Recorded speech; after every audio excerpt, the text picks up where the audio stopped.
Oh man, the crew is back together in the same room. It feels so good. I get right. How was your summer? Oh man, right. Don't say that. The State Fair was really fun. I'm happy to be back with you all here in studio, though. Thank you so much for joining us for KARE 11 News at noon. We are preparing for the first day of school. Can you believe it? I know you can, because I can't believe you're a parent and you're ready, like most parents. A lot of students are going back to class tomorrow, and it's the last day of the fair. You were just there. You said it was bonkers. It was bonkers yesterday. Bad idea to go there on a weekday or on a weekend. Man. And two, if you're wrapping up Labor Day weekend with some travel, we've got a look at what to expect out on the roads and at the airport too. But first, let's go ahead and take a look at our weather. It feels beautiful outside. It is beautiful outside. Yeah, it's basically going to be wall-to-wall sunshine during the day today. Temperatures are already in the lower 70s. We're only going to make it into the mid 70s for highs today, so a couple degrees warmer than what we saw yesterday, but basically it's a repeat day. You're going to enjoy being outside. Now, that high pressure system that's giving us all the sunshine is now pushing off to our east. Just imagine a big clockwise flow around that high pressure system. We're on the back side of it right now. That means winds are southerly, and that will help to warm us up over the next couple of days. So mid 70s today, temperatures peaking midweek when we should be up near 80 degrees for a high. So it'll warm up, but not really that much different from what we're seeing today. Here's a live look outside. You can see the camera doing a little shaking as that south wind starts to pick up. And here's your hour-by-hour forecast. Temperatures warming up into the mid 70s today. Lots of sunshine, and we should stay rain-free at least through Wednesday. But once we get into Wednesday night, things start to change. Bottom line, beautiful day today. We will warm up through midweek, followed by a late week cool down. And in between, some thunderstorms are possible late Wednesday evening and overnight. We'll have a closer look at that forecast, plus your back to school forecast that's coming up in a couple minutes. Alexis? Ben, thank you. We have new details about a murder investigation that happened just 9 hours ago. Minneapolis police say an adult man was shot near Lake Street and 13th Avenue South early this morning. When they arrived, officers say they had to disperse an unruly crowd while providing emergency care to the victim. He died at the scene, and police have not made an arrest just yet. Police believe the crowd had gathered before those shots were fired. New details overnight confirm 2 people are dead and 3 others are hurt after an SUV crashed into an outdoor patio at Park Tavern in St. Louis Park. Michelle Beck has details from people who were there when it happened. It looks like a memorial is being built right now outside the Park Tavern here in St. Louis Park. In that same parking lot, on one side is the beat up furniture, the chairs, the fencing really strewn all over the grass. And on the other side of that same parking lot, we now have chairs, looks like bar stools with t-shirts covered up, as well as some bouquets of flowers here on the ground so far that we expect to see more of throughout the day. Now, we know that the driver has been arrested for criminal vehicular homicide. The 56-year-old now in the City Hall jail. 2 people were killed and 3 others were hurt as moments before witnesses say 30-some people were out on the patio enjoying their night. It was around 8:30 last night. Police say the driver came into the lot, tried parking, then drove into the patio at a high speed. Immediately turned my head and saw him drive through this patio with people, man. Yeah. Didn't see a single brake light or nothing. Just drove. It's a tragedy. It rocks a community, something like this. Now, we've confirmed this morning that the victims were nurses and staff from the nearby Methodist Hospital. And meanwhile, we also know that the Park Tavern will be closed until further notice. That is to support and care for those who have had to witness this terrible tragedy. In St. Louis Park, Michelle Beck, KARE 11 News. Michelle, thank you. You know, we are nearing the end of a long weekend, which means a lot of people making their plans, trying to get back home. And I know, Cece, you're keeping an eye on what all of that looks like. Yeah, really from now until 8 p.m. That's when we'll see the most traffic out on the roads. And like you said, that's when most folks are starting to come home. Let's take a look out there right now. Is seeing traffic pick up slightly along 494, Highway 62, also on 94 near the Laurie Tunnel. A few minutes ago, I was tracking a crash in Mendota Heights on 35E southbound, but it looks like things just cleared. So if you're headed toward Eagan, you should be good to go. That's the view right now if you're hitting the road. If you're catching a flight back home, we'll show you security wait times too.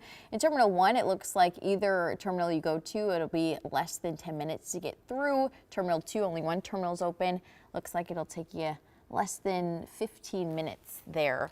But hey, if we look at this entire weekend, experts say Labor Day travel broke records. Travel up 9% from last year. According to AAA, people hitting the road get a better deal with gas prices down to $3.33 per gallon. That's down from $3.86 a year ago. Meanwhile, the TSA plans to screen more than 17 million people between last Thursday and this coming up Wednesday. So that rush to get home to the airport, we know, is no joke. So with so many people flying, one more thing to keep in mind is if you're checking a bag, make sure you leave enough time to do that. Oh, yeah. Because those lines can get so long. But later on is when those long lines at the airport and traffic jams will probably pop up. I never check a bag anymore. Yeah, me either. Like, I mean, it's just for multiple reasons. I'm like, look, we need all the time that we can get. Right. But definitely good words of advice. Thank you, Cece. Well, you know, in less than 24 hours, summer vacation will be coming to an end for most students in the metro. And this year, the state has a new pilot program aimed at keeping more kids in class. New data shows about a quarter of students in Minnesota are considered chronically absent. This pilot program authorizes more than $4 million to 12 different districts so they can implement new strategies to try and lower those rates. That includes Minneapolis, where the district is creating a student-led attendance team. From elementary, middle, and high school, we want student voice in helping us respond to chronic absenteeism, but also to help build a climate that is warm, welcoming, and makes every child feel they want to be in school every day. The pilot program includes districts both in the metro and greater Minnesota, such as Columbia Heights, Burnsville, and Mankato. It's the last day of the state fair, and even as the vice presidential candidate, Governor Walz couldn't stay away. Our chief political reporter, John Croman, explains how his visit this weekend was different. For Governor Tim Walz, familiar territory, unfamiliar role. This time, the man grabbing a pork chop on a stick is here as a vice presidential candidate. The reason hundreds gathered on Judson Avenue, hoping to catch a glimpse of the Minnesota politician who has suddenly vaulted into the national spotlight. We've been fans of his for a long time, and it's kind of nice to be able to see him. Got my button and all set. Good morning, everybody. For security reasons, the governor's visit was largely contained to the Dairy Building, where he and First Lady Gwen Walz helped serve ice cream and milkshakes. For those not from Minnesota, just to be clear, there's a lot of great state fairs in the country. This is the best one. And I say that having tried pork chops in Iowa and been at other ones, but great state fair. He also spent some time with Princess Kay of the Milky Way, a.k.a. Rachel Visser, talking agriculture and butter sculpture. I think people are seeing that we're getting to talk about Minnesota across the country, talk about the economy here, talk about things like the state fair, talk about agriculture. That's been really exciting. But most of the governor's time was basic retail politics, I'm so happy I got a day out here. greeting those who were able to get inside. Thank you for being out here. We got right in front, and so when he came in, we were right up there, and I was able to shake his hand and tell him about my crop art. My crop art says, "Make America Minnesota," Tim. We had a chance to get close. My wife had some great video of him. The Hammond family drove all the way here from Chicago when they heard Walz would be at the fair. It was an amazing experience. The fair overall has been wonderful, and then having the opportunity to meet the governor and hear him speak just briefly was really nice. I saw an amazing future vice president, and he's going to do great things. Governor Walz will head next to Milwaukee, the first stop in an extended trip, stumping for Vice President Harris. For KARE 11 News, I'm John Croman. Meanwhile, Walz's running mate, Vice President Kamala Harris, will also be hitting the campaign trail in battleground states, Michigan and Pennsylvania. She's in Detroit before joining President Joe Biden in Pittsburgh for a Labor Day event. Then tomorrow, the Harris campaign kicks off a reproductive rights bus tour across Florida. As for the Republican ticket, former President Trump and Senator J.D. Vance have events lined up in North Carolina, Arizona, and California. They end the week with a Saturday rally in Wisconsin. It all leads up to the first presidential debate between Harris and Trump next Tuesday on ABC. Well, with just 4 days left until the kickoff of the NFL regular season, some DirecTV customers are missing crucial channels.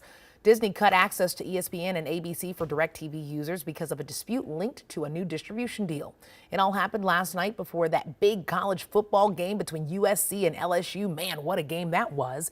It's also impacting viewers hoping to catch U.S. Open matches. Right now, we don't know how long this dispute will last.